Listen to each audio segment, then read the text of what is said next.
Hello, pup parents, and welcome to today's episode of the Perfect Pup Podcast. My name is Devin. This is a good episode. I promise this is going to be helpful. It has been one of the most difficult parts of having puppies, dogs in my home. And so I'm hoping that I can give you some tips based off of things that I've done. And that is to help make greetings when you come home a little bit more calm. So if your dog goes crazy when you come home, these tips are going to help you make that coming home experience a little less frantic. So let's get right into it. I'm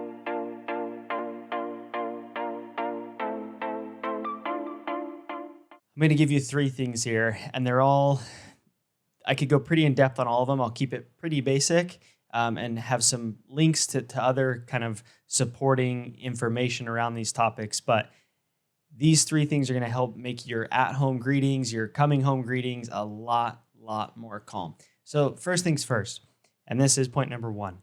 When you come home, or overall, our dogs are really good at reading our energy. Our dogs are really good at understanding how we're feeling, and oftentimes they mirror that or they act a certain way accordingly. Sometimes, even when we don't think we're acting a certain way, our heart can beat differently. We release certain different hormones or things in our bodies, and that our dogs pick up on those things as well. So first things first is when you come home, and this applies whether you have your dog in a crate, a playpen, if your dog has free access to the house, whatever it is, watch your energy. So this is a really difficult one, especially if you've been gone for, a few hours, you're excited to see your dog, you miss them, and you come home and you want to be amped up. You want to be, giving them belly rubs and saying how much you missed them and all those good things. And that's fine. I think there is a time and a place for that. But right when you walk home or get home and walk in the door, that is not the time or the place for that high energy, because your dog is going to pick up on that and they're going to react likely with more high energy back to you. So I really know how hard it can be, but as much as you can, when you walk in the door, be calm. Don't use your high-pitched voice. Don't be, saying your dog's name over and over and acting excited. Just walk in as calm as possible, kind of have that routine, take your shoes off, put your keys away, whatever it might be. And honestly, when I walk in, I try to even just ignore my dogs in those first few seconds to really not interact with them when they're at their peak of energy or excitement or whatever it might be, because anytime that you give your dog attention when they're acting hyper or when they're, barking or going crazy or jumping up on you, when you give them attention, you're reinforcing that, which means they're going to do that behavior more often. So that's point number one, is watch your energy. Point number two is one thing that I like to do.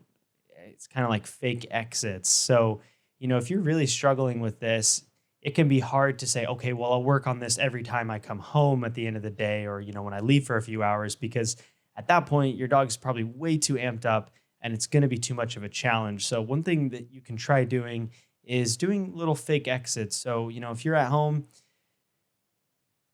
walk out the door, maybe go get the mail and come back in and really practice that at-home greeting when your dog is in a more calm state and when they are less likely to be hyped up, And that means with these fake exits, this is a really good time to practice on specific behaviors that we've talked about in other podcasts, but like the place behavior. So, it really can be advantageous if you're wanting to get your dog to be less hyper when you come home, is to give them an alternative behavior. And we'll talk about that in point three. But, generally speaking, if you're going to work on, okay, I want my dog to go to their bed every time I walk in, you can tell them to go to your place on these fake exits, right? You leave for just 30 seconds or a minute and come back inside and practice that behavior. Even walk out the door, lock the door behind you, stand outside for a minute, or, go around the corner for a minute and then come back, unlock the door, kind of setting up and simulating that experience of you coming home when you've only been gone for, 30 seconds or a minute. And what this is going to do is it's going to help just train your dog, help retrain their brain to know, okay, when my human walks through the door, I can be calm.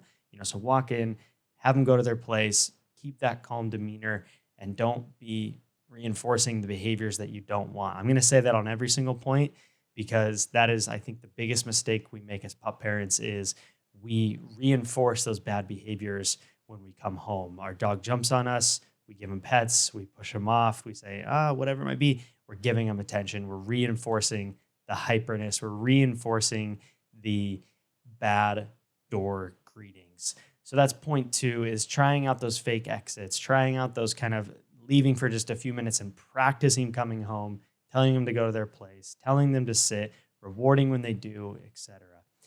Third point is redirecting and praising correct behaviors. So redirecting can come in a few forms, right?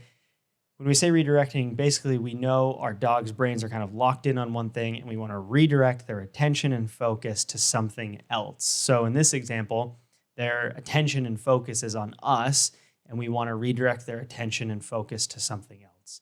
So there's that side of redirection, and there's also kind of the more physical direction of physically redirecting them to a place or to their bed where they can settle and calm down. And that, of course, is going to take time and practice. But the redirection that I like to do when I come home with my dogs, I'll do a few different things. And you really have to find out what works best for you. And a lot of that is going to be dependent upon what your dog cares about the most, whatever is their greatest reinforcer. So, for example, with my dogs, one thing that I'll do when I come home, I'll walk in, take my shoes off, don't give them attention. I will go straight to the backyard or straight to the patio, wherever you have a little bit of space.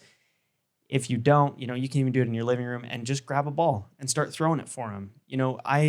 I honestly have had such a better experience. Instead of trying to greet my dog and they're going crazy, just walk in, go to the back and start playing fetch with them. And you do that even for just 30 seconds. And then once they bring the ball back to you a few times, you give them some pets, you give them some love, you tell them that you missed them. You have that greeting. It just can be slightly delayed, and that's okay.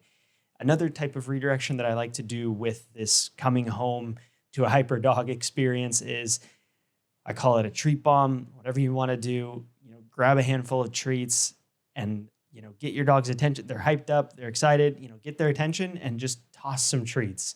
Because if what happens is they get their nose to the ground, and that instantly is going to help calm them down a little bit because they're refocusing. Again, you've redirected them to something else, those treats on the ground. And it gives you a few seconds to bide your time as well and just kind of regroup yourself and maybe bring down your energy level if needed. And then when, they've sniffed out those treats, maybe grab another handful and just do physically have those treats in your hand and do some quick training. Do a sit and a lay down or a spin or a look at me or a shake or all of those things. Just when your dog is doing a different behavior, they can't be jumping on you or barking or going crazy. And that's not to say you shouldn't train specifically how you want them to behave when you come home, like I discussed with teaching a place or teaching, you're only going to get pets when all four paws are on the ground. Those are important, but this idea of redirecting is so valuable to just give yourself a few seconds and give your dog a few seconds. Because again, you put yourself in your dog's shoes. You've been gone for a few hours. They don't know when you're coming home. They don't comprehend that. They don't understand.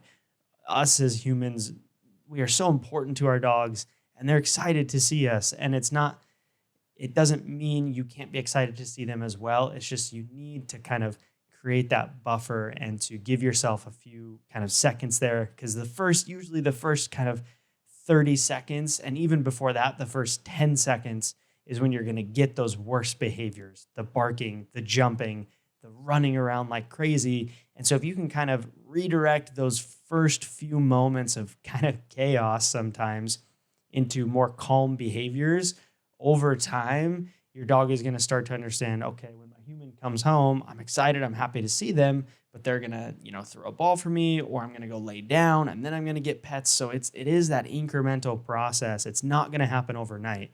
And again, I think it's important. I want to go back very quickly to point number 2 of those fake exits. You can't just practice these greetings when you come home. You need to set them up. You need to create fake instances with these fake exits, or, even just practicing the place behavior when your dog is in a more calm state, because they'll be much more likely to kind of recall that and understand and have learned that behavior and be able to apply it when they're excited. Because if your dog can't do something when they're calm, like sitting and waiting for greetings or laying in their place, they're definitely not going to be able to do it when you've just come home and they're super amped up. So, 3 points again, I'll recap it here to make your greetings when you come home a little less chaotic. Number one is watch your energy. I can't emphasize this enough. If you're amped up, if you're using your high pitched voice and going crazy, they're gonna copy that and be much more likely to go crazy. Number two is preparing beforehand and trying out those fake exits just to teach your dog, hey, every time I leave, we can come home and be calm. And the third point, probably the most important, is to redirect and honestly, oftentimes do a completely different activity. Go straight to some fetch or go straight to even like I talked about, a treat bomb, or have a lick mat handy in the freezer you can throw on the ground. And then as your dog is using the lick mat, give them some pets, praise them, say how much you miss them, all those things that you wanted to do, but you need to wait to do until they're calm. And that's kind of a bonus tip. Honestly, the most important, what you reward and what you reinforce is what's going to continue to happen. So if every time you come home, your dog jumps up on you, you give them attention, you're petting them, they're going to keep jumping. If every time you come home, your dog is jumping on you and you ignore it and you only give them attention when they're all four paws on the ground and or have calmed down, that is what's going to continue to happen in the future. I know that's overly simplistic, but sometimes you have to look at your dog's behavior through that lens of, if I keep reinforcing, whether you're doing it on purpose or not, that is what they're going to keep doing. So I hope you found this helpful. I can tell you that it does take time and it does take practice, and often no dogs are perfect, and that's okay, but you need to keep trying and keep practicing new things and seeing what's going to work for you and your dog. Because at the end of the day, what works for me and my dogs may not work for you, but I hope that it can give you at least some insight or kind of get your brain moving on what you can try. So I hope you enjoyed this episode. I hope you found this helpful. Please leave a review, especially on Apple Podcasts. If you like this podcast, by leaving a review, it helps other pup parents find this episode and find this podcast in general and be able to listen to it and learn as well. So thank you again for listening, and we will catch you on the next episode.